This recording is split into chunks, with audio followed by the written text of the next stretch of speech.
Bonjour à tous, dans cette vidéo, vous allez voir la correction de l'activité 1 du chapitre numéro 10, donc sur les différentes formules des molécules et leurs familles et groupes caractéristiques. Alors pour commencer, je vous demandais le nombre de liaisons réalisées par chaque atome, hein. Ce nombre de liaisons sera à connaître, on expliquera pourquoi ce nombre de liaisons dans un chapitre futur. Donc, j'ai repris le tableau que je vous demandais et on va regarder une molécule de l'activité pour compter le nombre de liaisons. Donc pour les atomes d'hydrogène, eh ben, vous pouvez tous les regarder, ils ne font tous qu'une seule liaison, hein. Celui qui est lié au OH, une seule liaison, au carbone, une seule liaison. Donc l'atome d'hydrogène, lui, ne fait qu'une liaison. Regardons maintenant les atomes de carbone. Donc on va prendre le premier ici, hein, celui qui est le plus à gauche. Une liaison avec un H, une deuxième liaison avec un H, une troisième liaison avec un H et une quatrième liaison avec un C. Donc on remarque 4 liaisons. Si on regarde ce carbone, le carbone numéro 2 ici qui est lié à l'oxygène, une liaison avec un hydrogène, une deuxième liaison avec un carbone, une troisième liaison avec un carbone et une quatrième liaison avec un oxygène. Toujours 4 liaisons. Et si on prend le dernier carbone, qu'on pourrait dire le carbone numéro 4, une liaison avec un hydrogène, une liaison avec un carbone, et deux liaisons avec un atome d'oxygène, hein. Je vous disais une liaison double, ça équivaut à 2 liaisons. Donc, l'atome de carbone fera toujours 4 liaisons. Si on regarde maintenant les deux atomes d'oxygène de la molécule, donc celui-ci, il est lié à un H et à un C, donc 2 liaisons. Et si on regarde celui-ci, il est lié par une liaison double à un atome de carbone, donc 2 liaisons aussi. L'atome d'oxygène fera donc toujours 2 liaisons. Donc, il faut retenir, l'hydrogène fait une liaison, le carbone 4 liaisons, et l'oxygène 2 liaisons. Ensuite, donc, je vous demandais de vous intéresser aux familles chimiques des molécules du document 2. Je vous ai remis les molécules du document 2. Et donc, le document 3 ici pour que vous puissiez reconnaître les familles. Donc, pour la première molécule, on a la liaison OH, liée à un C, et c'est tout. Donc ça, si on regarde, liaison OH et c'est tout, COH, on n'a que l'alcool. Ça ne peut pas être l'acide carboxylique puisqu'il n'y a pas de C double liaison O. Donc le propane 1-ol appartient à la famille des alcools. Regardons maintenant la propanone. Donc on remarque ici groupe caractéristique C double liaison O et pas de OH, donc on a soit cétone, soit aldéhyde. Alors il faut regarder à quoi est lié le carbone de la liaison CO. S'il est lié à deux autres atomes de carbone, c'est une cétone. S'il est lié à un atome d'hydrogène et un atome de carbone, c'est un aldéhyde. Regardons, notre atome de carbone est lié à deux atomes de carbone, c'est donc une cétone. Maintenant ici le propanal, on retrouve la C double liaison O, mais cette fois-ci le carbone est aussi lié à un H. C'est pour ça que j'ai entouré le H aussi. Donc là on est dans la famille des aldéhydes. Et puis maintenant l'acide propanoïque, on a la liaison COH, mais aussi la C double liaison O. Donc tout ça ne forme qu'un seul et unique ensemble, et c'est l'acide carboxylique.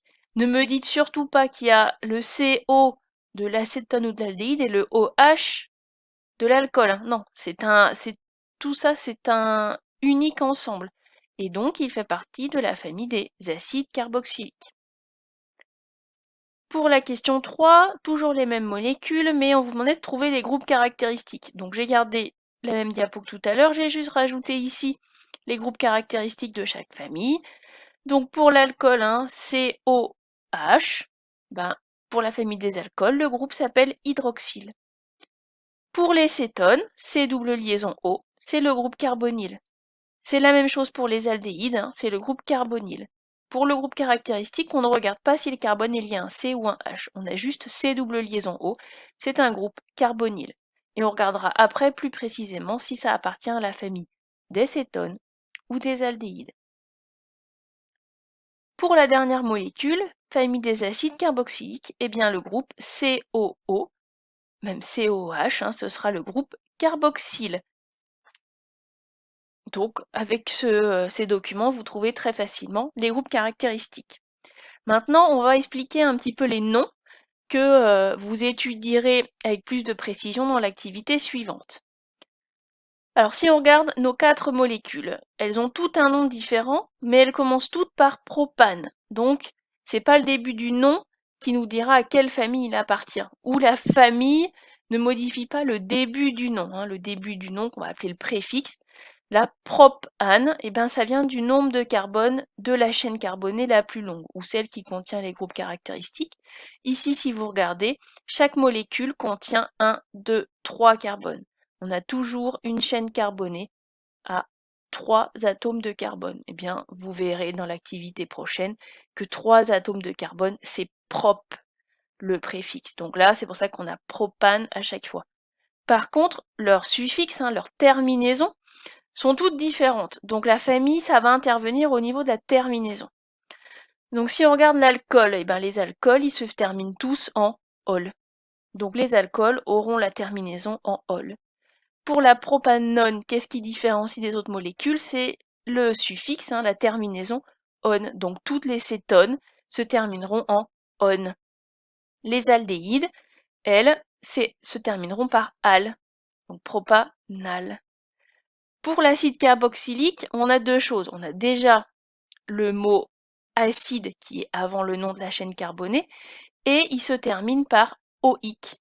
Donc acide oïque. Donc on aura le terme acide avant le nom de la chaîne et à la fin la terminaison oïque. Voilà comment vous pourrez reconnaître à partir du nom la famille, ou vous pourrez trouver le nom à partir de la famille. Ça dépend dans quel sens on vous demande soit de nommer, soit de refaire la molécule. Donc les alcools se terminent en on, en ol, les cétones en on, les aldéhydes en al, et les acides carboxyliques, c'est acide oïque. Attention à ceux qui écrivent mal, parce que là, si on ne peut pas lire, si vous mettez ol ou al, ce sera faux. Hein. Si c'est illisible, on comptera faux. Donc faites bien attention pour le O et le A. Maintenant, la question 5, je vous demandais de trouver la différence entre les aldéhydes et les cétones. Toutes deux appartiennent au groupe carbonyle, c'est-à-dire elles possèdent une double liaison CO. Qu'est-ce qui change? Eh bien, pour l'acétone, pour la propanone, on voit que ce C de la double liaison CO est relié à 2 carbones. Maintenant, pour le propanal, c'est-à-dire l'aldéhyde, on voit que le C de la double liaison CO est relié à un C, mais aussi à un H. Donc pour un aldéhyde, le carbone de la double liaison CO est relié à un C et à un H. Donc le groupement carbonyle de la fonction aldéhyde sera toujours à une extrémité de chaîne, soit au début, soit à la fin. Alors que le groupement carbonyle d'une cétone sera toujours dans la chaîne, mais jamais ni au début ni à la fin. Ensuite, je vous faisais travailler sur les différentes formules des molécules. Je vous demandais pour chacune, formule brute, formule développée, formule semi-développée. Vous avez déjà dû faire ça en seconde.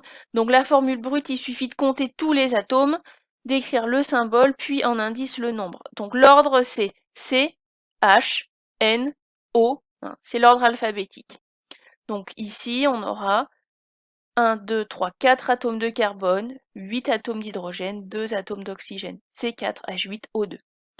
La formule brute, c'est très rapide à écrire. Le problème, c'est qu'on ne sait pas comment les atomes sont reliés dans l'espace. C'est pour ça qu'on peut utiliser la formule développée, où là, on représente toutes les liaisons. Alors, par exemple, pour le OH et le H ici, peu importe que le OH soit en haut et le H en bas, hein, ou le H en haut et le OH en bas, la formule de développée ne donne pas l'agencement dans l'espace. Or, le problème de la formule développée, c'est que ça peut rapidement devenir très long. Donc, on écrit plus souvent la formule semi-développée, où cette fois-ci, on ne représente plus les liaisons avec les hydrogènes. On les écrit à côté de l'atome concerné. Donc CH3, CHOH, CH2, COH. Alors ici, j'ai écrit H3C, au lieu de CH3, c'est la même chose, c'est juste une habitude de chimiste. Ça montre bien que c'est les C qui sont liés entre eux. Mais si vous avez écrit CH3, CHOH, pas de problème, ça marche. La deuxième molécule, la B, bah, si vous comptez, normalement, C2H4O3. Formule semi-développée, on fait toutes les liaisons.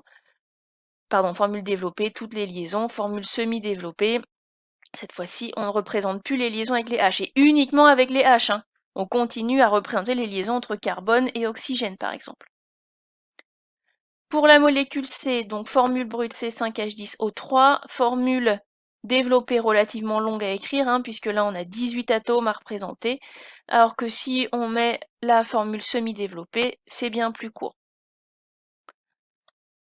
Formule D, donc là pareil, relativement simple à écrire en formule brute, c'est 6H12O, plus longue à écrire en formule développée, en plus ça prend de la place, hein, puisque vous avez 2 CH3 ici sur le même carbone, donc c'est plus court en semi-développé.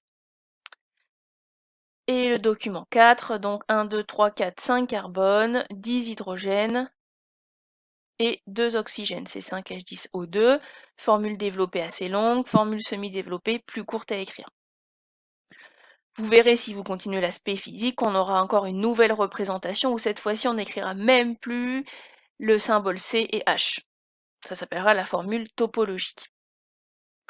Alors maintenant on va s'intéresser aux familles et groupes caractéristiques des molécules du doc 4. Je fais en même temps les questions 7 et 8. Donc regardons la molécule A. Donc elle a un groupement ici COH en liaison simple, donc c'est la famille des alcools et c'est le groupe hydroxyle. On a un autre groupe dans la molécule, on a une autre liaison, C double liaison O, et ce C est lié à un H, donc ça fait partie de la famille des aldéhydes, et ça contient le groupe carbonyle. Quand on aura deux groupes pour une même molécule, il y aura forcément une famille qui prendra le dessus sur l'autre, donc là par exemple la famille aldéhyde sera prépondérante, ça se terminera en al, et on utilisera plutôt le nom du groupe caractéristique pour le nom de la molécule. Celle-ci, par exemple, comme elle a 4 atomes de carbone, elle s'appellera but. Donc ce sera du 3-hydroxybutanal. Vous voyez, 3-hydroxy pour l'alcool. Je vous donne les noms parce que vous allez les voir dans l'activité prochaine, dans l'activité numéro 2. Pour la molécule B, donc on a un groupement C double liaison OOH, donc famille des acides carboxyliques, groupement carboxyle.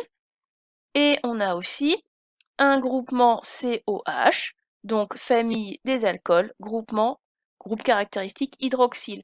C'est toujours l'acide carboxylique qui l'emporte sur le groupement hydroxyle, donc cette molécule, elle s'appellera acide de hydroxyéthanoïque. Et donc la molécule C, on a deux fois le groupement OH, la liaison COH, donc c'est la famille des alcools, groupe caractéristique hydroxyle, et on a C double liaison O avec le C qui est lié à deux autres carbones, donc famille cétone, groupe caractéristique carbonyle. Alors cette molécule avec deux fonctions alcool, elle s'appellera les 5 carbones, donc elle s'appellera 1, 4, dihydroxy pentane de one, par exemple. La molécule D, donc la plus simple, un seul groupe caractéristique, une seule famille. Donc ici, on a C double liaison O qui est relié à un C et un autre C. Donc c'est la famille des cétones avec le groupe carbonyle. Celle-ci, pareil, 5 atomes de carbone, donc ce sera pente, pente 2 on. Et comme il y a un autre atome de carbone ici sur le carbone numéro 2, elle s'appellera 2-méthylpentane 3 on. Et puis la dernière, donc un seul groupe caractéristique ici, C double liaison O puis COH, donc famille des acides carboxyliques, groupement carboxyle. Cette molécule avec 1, 2, 3, 4, 5 atomes de carbone s'appellera l'acide pentanoïque.